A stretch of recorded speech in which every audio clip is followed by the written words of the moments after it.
いつもご視聴いただき誠にありがとうございます。釣りって学べるです。今回は冬エギングを解説していきます。冬のアオリイカは1年の中で最も釣れにくくなるものの、秋の新恋イカシーズンとは違い、釣れれば大型のアオリイカである可能性が高いです。そうは言っても、そもそも冬エギングの方法がわからない方もいらっしゃいますよね。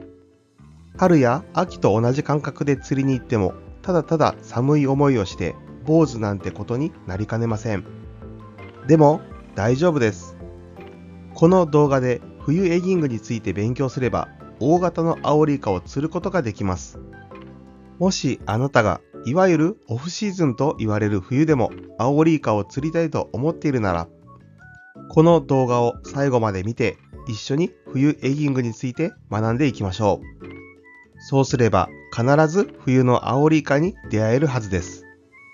結論は次の通りです。深場を狙う、赤テープを使う、じっくりと攻める。ということで本日の目次です。アオリイカの生態、ディープエリア、朝まずめ、夕まずめ、ナイトゲーム、冬エギングでおすすめのタックルと釣り方、エギの色の選び方、この6つについて解説していきます。特に最後のエギの色の選び方は色が多すぎてわけがわからないという方いらっしゃいますよね。そんな方にとって非常に参考になる動画になっています。そしていつものように動画の最後には特典パートとしてアオリイカの美味しい食べ方をご紹介いたしますので、最後までご覧いただけたら幸いです。コメント欄で冬エギングの思い出やおすすめエギなども募集しております。この動画が冬エギングの情報交換の場としてご活用いただけたら嬉しいです。釣れましたとか釣れませんなどの一言でも大丈夫です。アオリイカの生態。まずアオリイカの生態について解説します。今回の冬エギングとは12月から2月までの期間を言いますが、実際は春エギングが始まる直前まで考え方は同じになります。南の地域に行くほど産卵期などが早くなる傾向にあります。アオリイカの適水温は15度から34度が捕食を行う温度になります。最適温は20度から25度が活性の高い温度になります。産卵最適温は20度から28度。生存温度は14度以上となります。ディープエリア。次にディープエリアについて解説します。冬になると釣れないと言われているアオリイカですが、どこにいるのでしょうか？そうです。釣りをしている皆さんならご存知の深場です。冬でも高水温のエリアは浅場でも狙うことができますが、冬エギングはディープエリアが基本になります。冬は可能な限り深いところを狙いましょう。そんな都合のいい場所なんかないという方もいらっしゃるでしょう。そういう時はなるべく深場に隣接するシャローエリアや少しでも水深のある場所に入ってやる気のあるアオリイカを狙ってみましょう。そして水温は15度以上あることが条件になってきます。海水温がわかるアプリもありますので活用してみましょう。朝まずめ、夕まずめ。続いて朝まずめ、夕まずめについて解説していきます。朝まずめや夕まずめはアオリイカの活性が最も高くなります。朝まずめになると漁港内や浅瀬に避難していたベイトがプランクトンを求めて沖に出ていきます。逆に夕まずめは沖に出ていたベイトが浅場に避難してきます。アオリイカはまずめのベイトが移動するタイミングで捕食活動にスイッチが入ります。その日の水温の状況にもよりますが、アオリイカはベイトを追って浅場に上がってくることがあります。ナイトゲーム。次にナイトゲームについて解説いたします。アオリイカは体の水分量が多いため、水温の影響を非常に受けやすくなります。そのため冬のアオリイカは動きが鈍くなってしまいます。外敵から身を守るため、またベイトを効率よく捕食できるように夜の方が餌を捕食する傾向にあります。冬エギングでおすすめのタックルと釣り方。冬エギングでおすすめのエギとアクションの概要です。エギは 3.5 号ディープか4号。赤テープ系もしくはナチュラルカラー系のイワシやアジになります。アクションは一段しゃくり90度。エギ跳ね上げ高さロッド1本分。ボトムステイ長め。冬のアオリイカは激しい動きについていけないことも多く、春や秋と比べるとスローに激しく動かさないしゃくりの方が追ってきやすい傾向にあります。皆さんも冬は運動しようと思っても体が固まってうまく動くことができないですよね。イカも同じです。もちろんこれが正解ということはありませんが、基本的なポイントを覚えておくことは重要です。エギの色の選び方。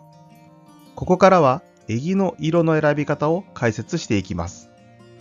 種類が多すぎてわからないと敬遠しがちですが、基本を押さえれば難しいことはありませんので、一緒に勉強していきましょう。今回の色の選び方を学ぶことによって、エギを選ぶ力を身につけることができます。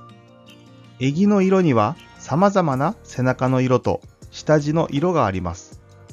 色の選択については多くの組み合わせがある中で、どんな状況でどんな背中や下地の色を使えばいいのか解説していきます。背中の色。まず背中の色について解説していきます。背中の色は前提として潮の状況によって選んでいきます。主なエギの背中の色には次のような種類があります。青、緑、黄色、オレンジ、ピンク、赤、紫。人間から見える色とイカから見える色は異なり、イカは白黒で見えているようです。人間がわかりやすいように色分けされているということなんですかね。青、緑、黄色は白。オレンジ、ピンクはグレー。赤、紫は黒。エギの色を選ぶ際は、イカが認識している色である白、グレー、黒の3つを考えることになります。潮の状況については、次の3つが挙げられます。潮がとても澄んでいるとき、天気がいいとき。潮がやや濁っているとき、曇りや明るい夜。潮がとても濁っているとき、深場や暗いとき。潮がとても澄んでいるとき、天気がいい日はエギが見やすい状況になるため、ナチュラルや白系、青、緑、黄色。潮がやや濁っているとき、曇りや明るい夜はエギがやや見えづらい状況になるため、中間的なグレー系、オレンジ、ピンク。潮がとても濁っているとき、深場や暗い夜はエギが見えづらい状況になるため、シルエットがはっきりしている黒系、赤、紫。背中の色は潮の透明度や天気、月明かりなどで選んでみましょう。下地の色。次は下地について解説します。下地を選ぶ前提は光の状況によって選んでいきます。主なエギの下地の色は次のような種類があります。銀、金、赤、虹、マーブル、ケイムラ、夜光。下地は光の反射による影響を強調させたり落ち着かせる効果があります。銀は昼間で天気がいい日など潮が澄んでいるとき、背中の色を明るくする効果があります。金は朝夕のまずめや常夜灯などやや明るいときに背中の色を目立たせない効果があります。赤はやや濁っているときや明るい夜など背中の色を強調させる効果があります。虹、マーブルはオールマイティで全ての状況でやや効果があります。ケイムラは紫外線を受けて発色します。曇りなど太陽の光がないが紫外線が届いている状況の時に効果があります。夜光は光、紫外線を蓄えて自ら発光します。強い濁りや深場、暗い夜など水中に光が届かない時に効果があります。下地の色は昼間の太陽の明るさや夜の月明かりの状況で選んでみましょう。シチュエーション別。結局何を選んだらいいか迷われている方へ、シチュエーション別6選もまとめてみました。そうそう、これが知りたかったんだよというそこのあなた、お待たせしました。この基本はすぐに見返せるようにメモしておくことをお勧めします。昼間で明るい時は背中が青、緑、黄色、下地が銀。昼間で曇りの時は背中がオレンジ、ピンク、下地が軽ムラ。朝夕のまずめは背中がオレンジ、ピンク、下地が金。夜間で明るい時は背中が赤、紫、下地が赤。夜間で暗い時は背中が赤、紫、下地が夜光。すべての状況において使えるのが背中がオレンジ、ピンク、下地が虹、マーブル。塩が濁っている場合は1段階暗めで使用するエギを選択するとカバーできます。冬エギングのおすすめエギがございましたらコメント欄で教えてください。ここで冬エギNo.1を決めてみませんか？商品名や赤テープなど一言でもコメントいただけましたら嬉しいです。まとめです。今までの情報をざっくりとまとめると、冬でもアオリイカを釣るためには、なるべく深場の釣り場に夕まずべから入り、ナイトゲームに挑戦してみる。夜間で明るい場所であれば、背中が赤、紫、下地が赤のエギを選択し、エギをあまり激しく動かさず、じっくりと攻めてみる。ただ、闇雲に攻めるのではなく、これらを踏まえて貴重な一杯に出会っていただけたら嬉しいです。それでは特典パートです。今回はアオリイカの美味しい食べ方を2つご紹介します。まず1つ目はゲソの湯引きポン酢です。酒で臭みを取ってから湯引きさせるので、魚介の臭みが気になるという人でも食べやすい一品になっています。2つ目はだいぶ癖がありますが、エンペラを使ったイカ納豆です。美味しい釣りたてのイカだからこそ食べられるコリコリとした食感がたまらない一品です。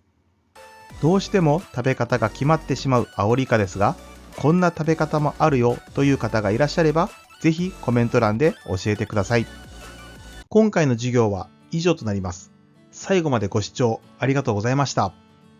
高評価やチャンネル登録をしていただけるととても嬉しいです。